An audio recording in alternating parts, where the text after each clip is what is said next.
நட்டி நட்ராஜ் நடிப்பில் தம்பி ராமையா கதைவசனத்தில் உமாபதி டைரக்ஷனில் TN2026 திரைவிமர்சனம் பார்க்க போகிறோம்.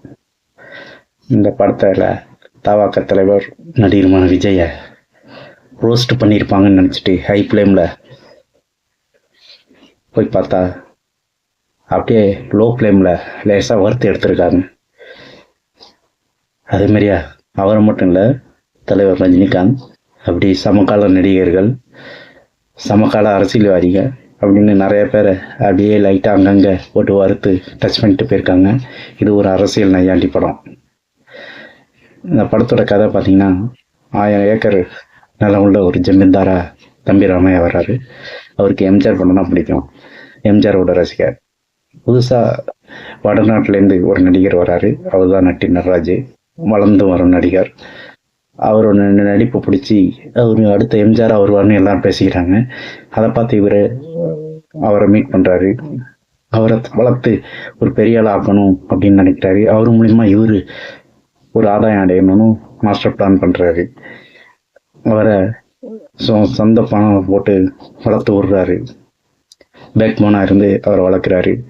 அவர் ஒரு எல்லா நடிகருக்கும் எப்படி எக்ஸாம்பிள் ரஜினிகாந்த், சமகால நடிகர்கள்லாம் எப்படி அவங்க திரைத்துறையில் அவங்களோட இதை இது பண்ணிக்கிறாங்கிறத அரசியல் நையாண்டியோட அங்கங்கே லைட்டாக டச் பண்ணி நடிச்சிருக்காரு.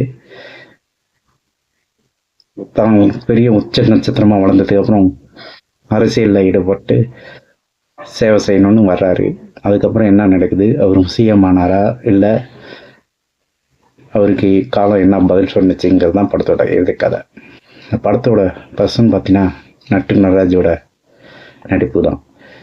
இந்த ஆரம்பத்தில் வர அவர் தமிழ் பேச தெரியாமல் அந்த தேஞ்சூர் அப்படின்ட்டு சில வார்த்தைகள்லாம் யூஸ் பண்ணுற அந்த நார்த் இந்திய ஸ்லாங்கை கலந்து பேசுகிற விதமாகட்டும், அந்த ஒரு அப்பாவி நடிப்பாகவே நடிச்சிருக்காரு ஸ்டார்டிங்கில். அதுக்கப்புறம் அவர் வளர்ந்ததுக்கப்புறம் இந்த அமைதிப்படையில் சத்யராஜ் மாறுற மாதிரியா தன்னோட கிரிமினல் இதெல்லாம் யூஸ் பண்ணுறதாகட்டும், அதுக்கப்புறம் அவர் உடச்ச நட்சத்திரமானதுக்கு அப்புறம் அவரோட ரசிகர்களை எப்படி பயன்படுத்தணும், அவரோட மேனிரேஷன் எப்படி வெளி உலகத்துக்கு அவர் இருக்கணும் அப்படிங்கிறதெல்லாம் நம்மளோட நடிப்பு மூலமாக காமிச்சிருக்காரு.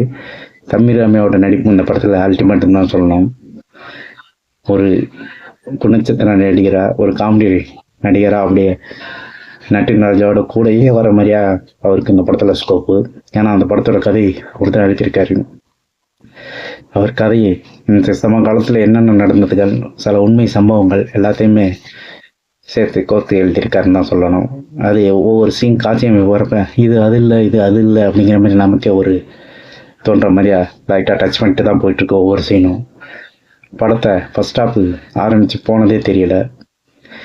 செகண்ட் ஹாஃபில் என்ன ஒரு மிஸ்டேக் பண்ணியிருக்காங்கன்னா, படத்தை கொஞ்சம் வளவள குழப்பமாக கொண்டு போயிருக்காங்கன்னு தான் சொல்லணும். அவங்களுக்கே எப்படி கொண்டு போய் முடிக்கிறதுன்னு தெரியல. இவங்க எடுத்துக்கிட்ட கதைக்களத்தில் ரொம்ப ரோஸ் பண்ணி பிரச்சனை ஆகிட போதோ அப்படிங்கிற ஒரு பயமா, இல்லை வேற எது காரணமானு தெரில, அப்படியே மேலோட்டமாக போயிட்டாங்க. அதாவது தொட்டுட்டு ரொம்ப ஆழமாகவும் போகாமல், அதுக்காக தொடாமல் உடவும் கூடாதுங்கிறதுக்காக அப்படியே லைட்டாக அங்கங்கே டச் பண்ணிட்டு போயிட்டு சமகால அரசியல் தலைவர்களையும் தொட்டிருக்காங்கன்னு தான் சொல்லணும். இந்த படம் ஒரு ஜனரசமான படம். இந்த படத்தை நீங்கள் ரொம்ப எதிர்பார்த்து ஒரு மாஸ் படம், ஒரு இந்த படம் அப்படின்னு நினச்சிட்டுலாம் போகக்கூடாது. ஏதோ ஒரு ஜாலியான ஒரு ஃபன்னான மூவி, அவ்வளோதான். நீங்கள் இந்த படத்துக்கு மக்கள்கிட்ட எதிர்பார்ப்பு வந்ததுக்கானுமே இந்த ட்ரெய்லர் கட்டுதான் சொல்லணும். ஏன்னா விஜய் தாக்கி விஜயோட ரெஃபரன்ஸை விஜய்க்கு நெகட்டிவாக நிறையா பண்ணியிருப்பாங்கன்னு நினச்சி போனாங்க. ஆனால் விஜய் பண்ணியிருக்காங்க, ஆனால் நீங்கள் நினைக்கிற அளவுக்கு பண்ணலை. அதேமாரி மற்றவங்களையும் பண்ணியிருக்காங்க, நீங்கள் நினைக்கிற அளவுக்கு பண்ணலை, ஆழமாக இறங்கி பண்ணலை, அப்படி மேலோட்டமாக பண்ணி யாருக்கும் பாதகம் இல்லாமல் பண்ணிட்டாங்க. ஆனால் இது ஒரு வாட்சபிள் மூவி தான்.